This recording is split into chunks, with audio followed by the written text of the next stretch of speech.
Jovan Buha! Buha! Yo, I'm Jovan Buha, Lakers beat writer for The Athletic, and welcome to episode 22 of Buha's Block. Today we are going to be discussing the 5 questions that will determine the Lakers offseason. They're all important, but I did try to order them from most important to least important, though we can quibble with that order. But with that context, let's get into it. Question number 1 is, who is the next Lakers head coach? And to me, this is the most important question of the Lakers offseason. And I say that because all indications are LeBron James and the Lakers are headed toward him either re-signing or opting in and extending. It's just a matter of which path he prefers and the contract length that he will be signing for. And if he wants that no trade clause, in which case he would opt out and resign, or if he wants a little bit more money, in which case he would opt in and then extend in August. So if LeBron's future was in doubt, I think that would be the biggest question of the Lakers offseason, obviously. But it seems like it's just a matter of, is he extending or is he re-signing, and the ramifications of that in terms of just the cap, and a little bit higher number if he extends, a little bit lower number if he resigns, but then he also has the no trade clause option if he does end up resigning. So it's more of a formality just in terms of the way the Lakers and LeBron structure that deal. And of course, there is always the potential scenario that he changes his mind and he looks elsewhere, but it seems like those odds are very low right now. So to me, the biggest question is, who is the next head coach? And this is a person who will not only shepherd the end of the LeBron AD era, be it another year, another 2 years, or 3 years on the longer side, but ideally for the Lakers, this would be a coach who can grow with the franchise. But ideally, this is a coach who can grow with the franchise and be there for a long time and provide some level of stability and be the next Eric Spoelstra or the next Steve Kerr or the next Michael Malone, and be a bedrock for the franchise and be a coach that can be there 5, 7, 10, 12 years. This is a really big decision. I think this is the biggest decision of the Lakers offseason because it not only affects this upcoming season, but really the direction of the franchise for the foreseeable future. I don't think that this is a situation where the Lakers would pull the plug after a year, and probably not even after 2 years necessarily. I mean, I think things would really have to go wrong for them to move on from this next coach that quickly again. To have Vogel only last 3 years, despite winning a championship, to have Darvin go to the conference finals and be out after a couple of years. Clearly, there's a certain standard of, even if you win a championship or make the conference finals, you're not necessarily safe as the Lakers head coach. But I think the Lakers would like to stabilize the position and find a coach who can not only lead LeBron and AD for the next couple of years, but also lead the franchise down the road and be a long-term option at the position. So they are trying to balance short-term with long-term. Now, I was misaggregated a lot coming out of my Friday mailbag that Micah Norrie is interviewing for the position. And all I said was the Lakers have interest in him. I don't have the official interview list. I do anticipate he will be among the interviewees, and I think he is a contender for the position, but that does not mean he is going to be interviewed. The only names we officially reported at The Athletic were JJ Redick, Kenny Atkinson, Mike Budenholzer, Charles Lee, and Ty Lue. Now, Ty Lue's not available currently. Mike Budenholzer just joined the Phoenix Suns. Charles Lee just joined the Charlotte Hornets. And that leaves JJ Redick and Kenny Atkinson as the only 2 official names that I have reported will be interviewing for the job. Now, I have heard there will be interest in David Adelman and Micah Norrie, as I said on Friday's mailbag. Shams Charania of The Athletic also reported that James Borrego, the former Charlotte Hornets coach, is a candidate as well. He was currently an assistant coach with the New Orleans Pelicans. And then I also mentioned Sean Sweeney and Chris Quinn as 2 other names, high-level assistants that I've heard the Lakers have some interest in. So did not report that those will be official candidates or that they will be interviewing. From what I've gathered, the Lakers are still finalizing the list of official candidates and names that they're going to be officially interviewing, and they are trying to cast a wide net in terms of candidates and making sure they're doing their due diligence. But I just wanted to be clear on that. I've heard Micah Nori will be a candidate, but that doesn't necessarily mean he will get an interview. It's just a name that has been buzzing around, and he's obviously gotten a lot of attention given the success that the Timberwolves have had in the postseason and him stepping up in this Denver series as sort of the co-head coach alongside Chris Finch after his knee injury. So just wanted to clarify that. There was some other stuff that got aggregated from that mailbag that was not accurate or was a bit misconstrued, but at this point, I'm kind of used to it. It's a bit frustrating, but I just wanted to clarify that. But again, Micah Nori is someone that I've been told the Lakers will have interest in.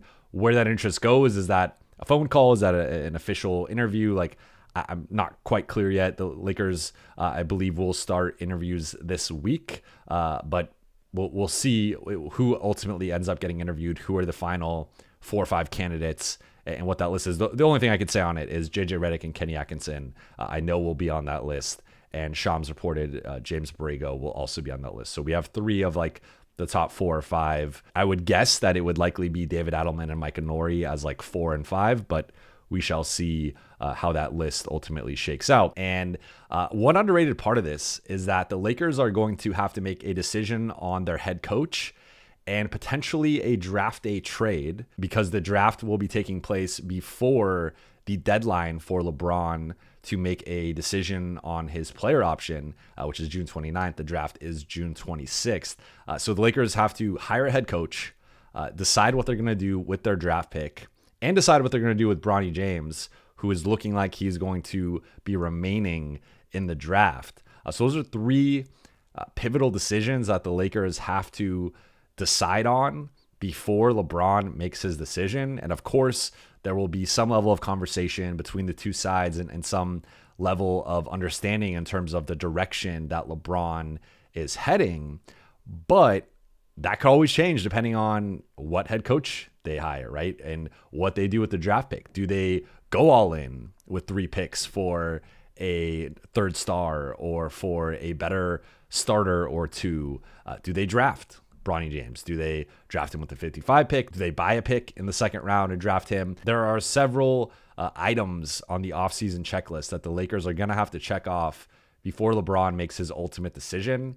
And I'm starting to bleed into question number 2 here, but the coaching one is the biggest one. There's been reporting on LeBron not having a say in the coaching search, or LeBron not necessarily wanting a say in the coaching search. And I haven't gotten a sense of that in either direction. But I think it would be a bit far-fetched to think that the Lakers are not going to be factoring in what LeBron James wants with such an important decision, with his future looming over the coaching search and their activity around the draft. So even if they're not necessarily consulting LeBron on the head coach or what type of coach he wants, they're going to be factoring it in to some extent. Now, to what extent remains to be seen, but I think it would be a bit naive to just assume that the Lakers are operating in a vacuum here and solely choosing a coach that they want and not thinking about what LeBron wants and what Anthony Davis wants, because Anthony Davis, he's the Laker under contract for the longest remaining time and the face of the team once LeBron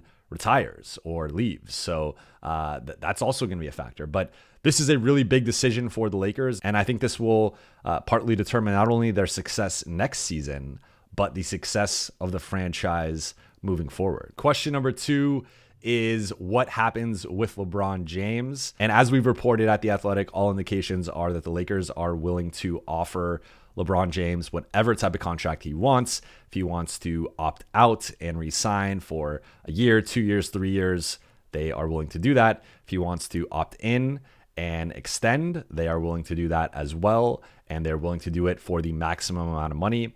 So if he opts in and extends, that would be for 3 years and $164 million. If he opts out and resigns, that would be for 3 years, $162 million. So that is a $2 million difference. But the advantage of opting out and resigning is that he would get a no trade clause, which would obviously be a nice thing to have, especially if things go south at some point over the next year or two. LeBron can dictate his future with the Lakers and just his future in the league in general. So the Lakers are operating as if LeBron will be back. That is how they are approaching their coaching search. That is how they are approaching their offseason plans in terms of how to build the roster and what to do around the draft and with the picks and whatnot. But this is, this could easily be question number one. I think with signs pointing toward LeBron being back and LeBron wanting to retire as a Laker, I think, again, this gets moved slightly behind the coaching search. But if there starts to be more smoke closer to LeBron's option date, and maybe they hire a coach that he's not fond of, or maybe they don't draft Bronny, or maybe they don't do anything around the draft other than just select that number 17 and number 55, then maybe that changes. And all of a sudden, maybe LeBron's future with the franchise is unclear, and maybe he decides to opt out and test his options and look at the market. So there's a chance that this question grows in importance or grows in terms of uncertainty. But for now, all indications are LeBron and the Lakers will agree to some form of partnership moving forward. It's just a matter of, is it a 1-year deal, 2-year deal, 3 years? And is it LeBron opting in and extending in August? I believe the date is August 18th. Or is he opting out and is he re-signing for 2-3 years? Also, as we reported at The Athletic, LeBron plans to play upwards of 2 more years. So he might sign a 3-year deal, but more likely than not, he'll only play 2 more years. That could change, of course, with him. I mean, he could probably play another 3 to 5 years if he really wanted to. But we've been told that 2 years is the most likely outcome in terms of when LeBron will retire and just how much longer he'll be in the NBA. So again, covered some of this in the coaching question in terms of just the impact of LeBron opting in versus opting out. Either way, it sounds like he's going to be a Laker. It's just a matter of the procedural manner in which it happens, again, of him opting out or in, extending versus re-signing. But again, I think a factor here will be what the Lakers do before LeBron has to make his decision, because they have to decide on a coach before then. They want a coach in place by the June 26th draft. They have to go through the draft before LeBron reaches that deadline. That's the first night they can trade all 3 picks. Do they trade them, or do they trade a couple? And that's also the night that they can draft Bronny James. And how aggressive are they in terms of, is Bronny dropping to 55, or do they have to, does someone kind of hold the Lakers hostage where they draft Bronny at 43, then the Lakers have to buy that pick from them or something like that? Again, the coaching hire, the trading the picks, and Bronny's future all are going to factor into LeBron's decision to some extent. And that is something to watch as this all plays out. Question number 3 is, what happens with D'Angelo Russell? And D'Angelo Russell might be the swing factor of the Lakers offseason. Of course, I think the coaching search and LeBron's future are more important, but D'Angelo Russell has some leverage here over the Lakers. I know he said that in his exit interview. It rubbed fans the wrong way. And it's true to the extent of, if he just wants to leave, and even if it's for less money and maybe more security, maybe he signs something like a 4-year, $52 million deal where he is taking a pay cut, but he's getting that security and going somewhere else where he's probably not going to be in trade rumors as frequently as he's been as a Laker. He basically dealt with it from the summer through the February 8th trade deadline. He could do that. He could be petty and say, you guys have done nothing but, shop me, and I've been the scapegoat here, even though I think a lot of the criticism has been fair of his game, especially his playoff performance against Denver. But if he wants to take that approach, he could do that, and he could hold the Lakers' feet to the fire of, hey, I'm getting interest from Orlando, I'm getting interest from San Antonio, and you guys need to offer me more than X, or I want X amount of years, I want X amount of money. And the Lakers are in a bit of a tough situation where D'Angelo Russell walks, and I probably should have mentioned this in the LeBron section. If LeBron walks, the Lakers are still projected to only have the non-taxpayer mid-level exception available, partly depending on what happens with D'Lo. But even if they create cap space, it's not going to be that much cap space. And then with D'Angelo Russell, if he walks, they will have the non-taxpayer mid-level exception, which is around $13 million. So you're now trying to replace D'Angelo Russell or LeBron James, but let's just say LeBron ends up staying a Laker. You're now trying to replace D'Angelo Russell with a $13 million player. And if you look at the market, I do not see a guard that is a realistic option for the Lakers at $13 million. That is even like 70 or 80% of D'Angelo Russell. And D'Angelo Russell is clearly a flawed player. I think there is a ceiling to what you can do if you are relying on him as a starter, as a big piece for your team. I think they're had the Lakers played Minnesota instead of Denver, I think you probably would have seen similar struggles from D'Lo in that series. I mean, we've seen that the Timberwolves backcourt has been able to give some of the Suns guards problems, some of the Nuggets guards problems. So I think they would have given D'Angelo Russell problems. And there is a limitation there to what you can do, I think, with D'Angelo Russell as your third most important offensive player and as a starter and a guy you're playing 30 plus minutes in the playoffs. So I think on one hand, if the Lakers are serious about trying to win a championship, I think that likely means D'Angelo Russell isn't on this team or is more of a sixth man on this team. But if he just leaves, it's going to be really hard to replace him. And that's where he has a little bit of leverage. He doesn't necessarily have leverage in terms of I outplayed my contract and you guys, I'm going to demand, a $30 million deal. I think he lost some of that leverage with the way that the season ended and the way that specifically that playoff series with Denver went. And just looking at the market of the teams that have cap space and looking at Orlando, their priority is going to be Paul George, Klay Thompson, maybe another free agent that I'm not thinking of off the top of my head. And then San Antonio reports are they're going to be trying to acquire Trae Young or Darius Garland or another all-star level point guard. And D'Lo is at a level or a notch below that. So the two teams that realistically make sense for D'Lo are Orlando and San Antonio. But those two teams are going to have different priorities. And it doesn't mean Orlando is going to get Paul George or Klay Thompson. It doesn't mean San Antonio is going to get Trae Young or Darius Garland. But the fact that he's a lower priority, I think that potentially gives the Lakers back some leverage, depending on if Paul George and Klay Thompson go to Orlando or one of them goes to Orlando. And then if San Antonio gets one of those two guys, all of a sudden it's a game of musical chairs and D'Lo has to pick between re-signing with the Lakers at a discount. And this is assuming he opts out, of course, but re-signing with the Lakers at a discount or signing elsewhere for likely the non-taxpayer mid-level exception, which again, something like 4 years, $52 million or so could be maybe ends up being mid 50s. But that's the risk that he's facing if he opts out. On one hand, he has some leverage over the Lakers of they have some pressure to not just let him walk and to try and retain the asset. But if he misplays his hand and bets on Orlando or San Antonio or an unknown suitor signing him, and that doesn't come to fruition, all of a sudden he goes back to the Lakers with his tail between his legs. And it's sort of hey, could you actually re-sign me? And I'm willing to take a discount, or I'm kind of forced into taking a discount. And that's where the Lakers could use potentially the non-taxpayer mid-level exception on D'Lo. And then all of a sudden you're bringing in D'Lo at almost $6 million less than you would have had he just opted in. So this whole time we've been talking about D'Lo, it's been under the assumption that he is going to opt out and test his options.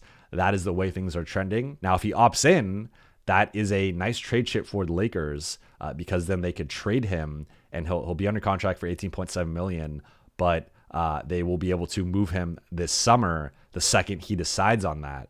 So that is something to monitor. I assume he will make his decision at the deadline, June 29th. And between now and then, he will be canvassing the market and trying to figure out what teams could be interested, what a potential contract could look like, and trying to figure out the best decision for himself.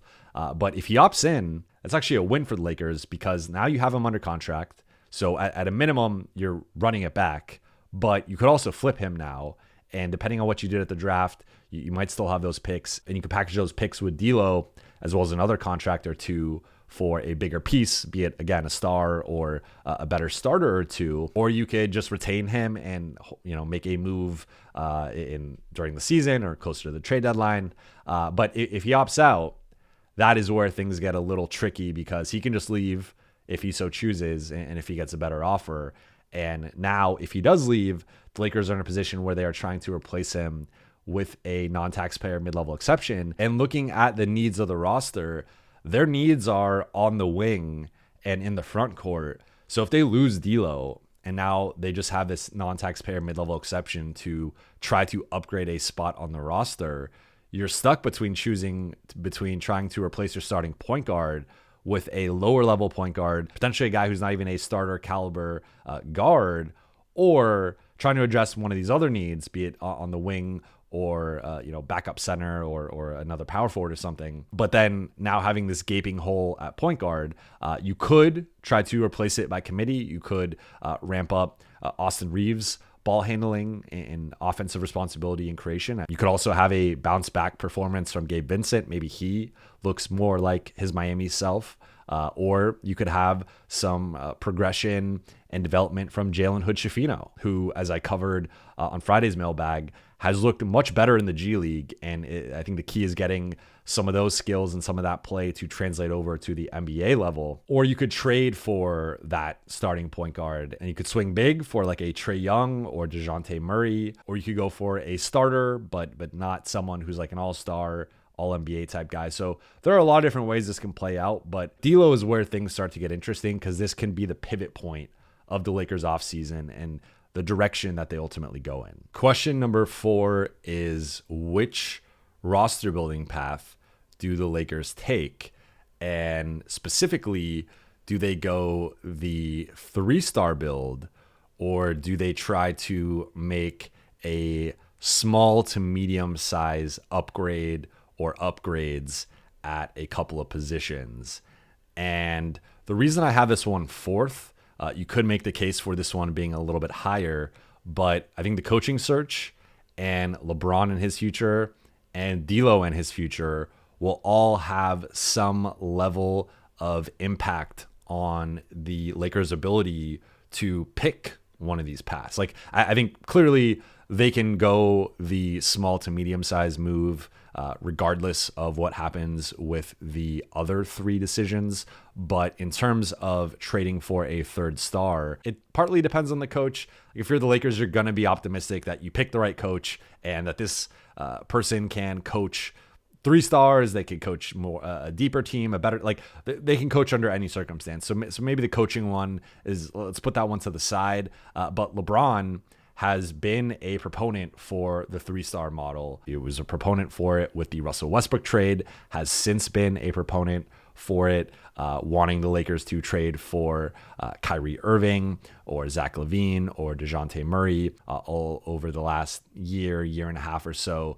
So we know LeBron is a fan of the 3-star model. So that is something to factor in as the Lakers are trying to figure out what's the best way to build this roster. But then there's also D'Lo. And again, if D'Lo opts in, the Lakers can include that in a potential trade. But if he opts out, it does get a little bit trickier in terms of how you're building the roster and the tradable contracts you have and the ability to improve the roster. And you're just a little bit more limited. So for the Lakers, I think the ideal outcome would be D'Lo opting in and then being able to move that contract at that figure and it being an expiring contract.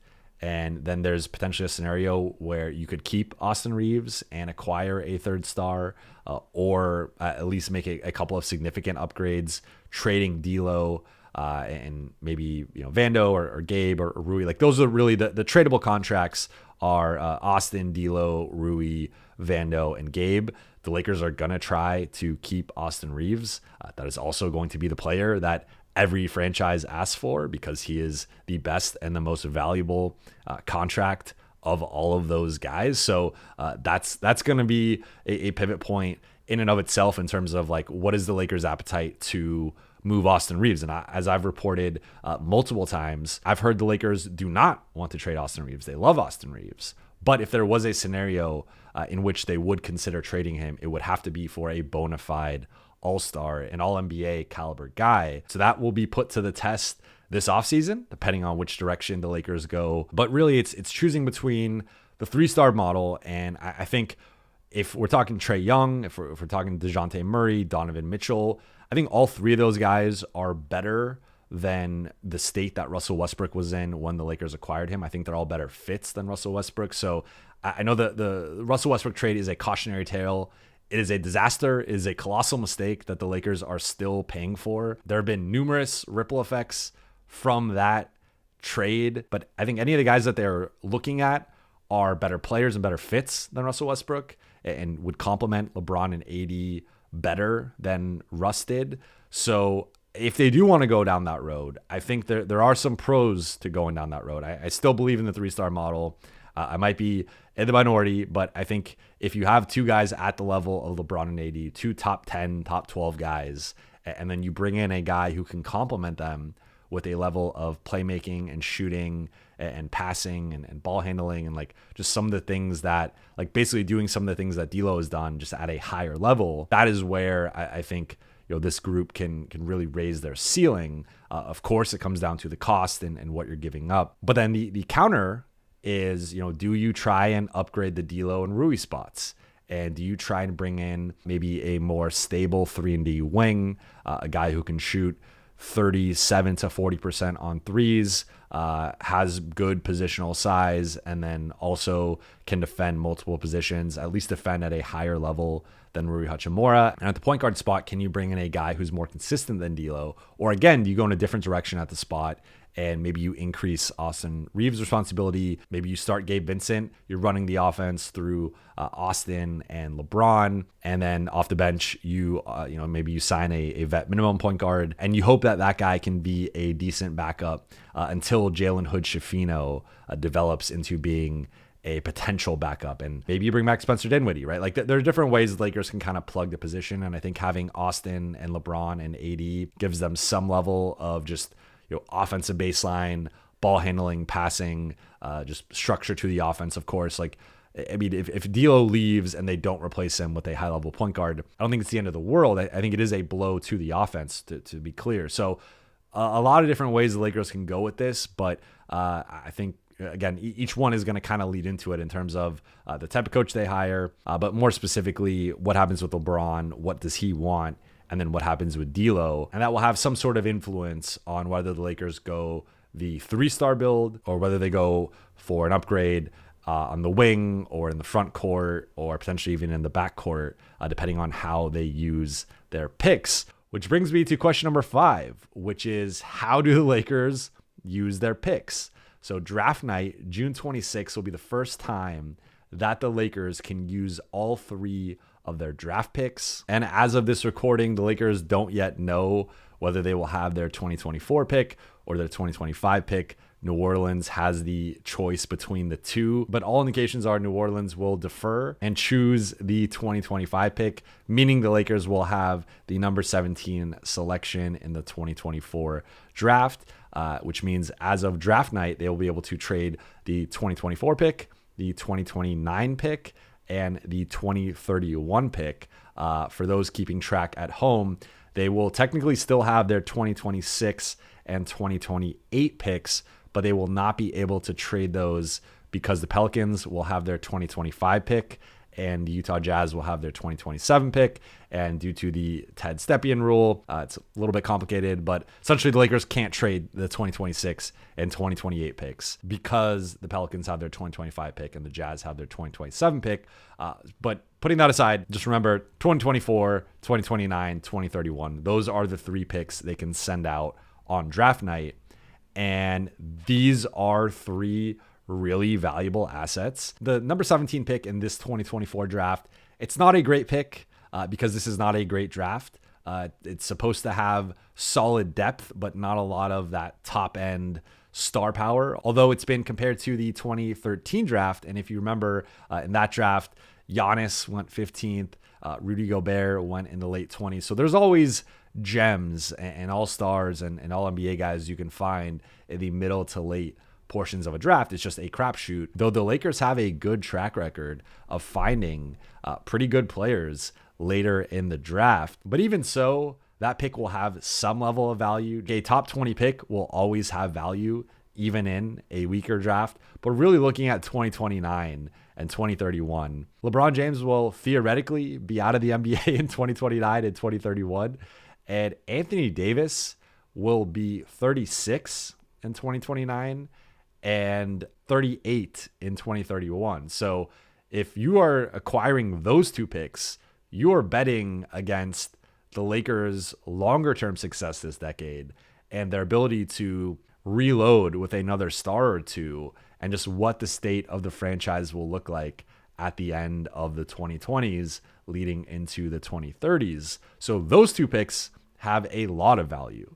And this is where the Lakers have a decision to make. Question 5 is almost a sub question from question 4 of like, which path do they go down? Do they go the 3-star build, or do they go, the small to medium size upgrade of, again, upgrading 1 or 2 starting spots, upgrading the bench? Like, I don't see any way the Lakers just run it back. And like, I mean, it's within the realm of possibility, but I think that would be a mistake. I think that would be leading to similar results. And that's also assuming that they can have another season of good health with LeBron and AD. Like, so I think they need to do something to plug some of the holes that they have. And again, it comes down to, do they go the 3-star build, or do they go the upgrading the middle portion of the roster, or even the upper portion, excluding LeBron and AD? But that comes back to the picks, and those are their valuable assets. Like, really the valuable assets that the Lakers have to trade are the 3 picks and Austin Reeves. And I know they'd love to keep Austin Reeves. That would be their preference. But in terms of looking at a 3rd star or making a significant upgrade, like, those are going to be the assets that people are asking for. And the Lakers are going to have to make a decision entering draft night in terms of what they're looking for and what they're willing to give up. And then also, if they don't make a move on draft night and they stand pat at 17, then it becomes, do they make a move in free agency and upgrade the roster that way, or do they hold their chips until later in the season, see how the group is kind of gelling and meshing, and then make a move down the road? So a lot of these questions lead to more questions. This is a weird time with the offseason where there's not much to talk about. It's really just the Lakers coaching search. We're not yet near the draft. We're not yet near free agency.